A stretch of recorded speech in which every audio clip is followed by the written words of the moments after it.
Tinakwe. Welcome to this video clip from Organisation Development Institute. I'd like to introduce one of our specialists, Michael Hempseed, to you. Michael has some tips concerning avoiding stress when you're working from home. Welcome, Michael. I'm Michael Hempseed. I'm the author of Being a True Hero, Understanding and Preventing Suicide in Your Community. So we all know the lockdown is immensely stressful. I'm going to give you a couple of tips that can really help you get through this.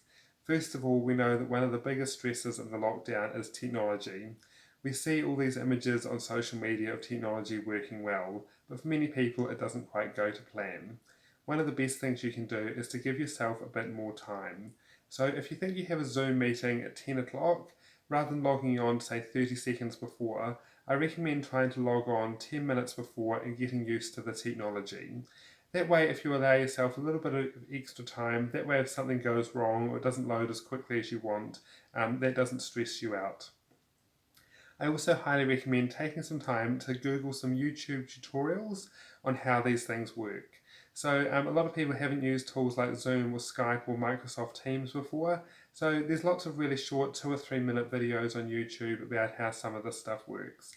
So getting to know the technology and allowing a bit of extra time is one great way to manage stress. One of the other things that we know that can really help managing stress is something called expressive writing. When you get stressed out, you can have a lot of negative thoughts in your head. They can go round and round, and it can be really difficult to know what to do with those. We have found that by writing these down, and if you're not good at writing or spelling, that's okay, you can draw pictures.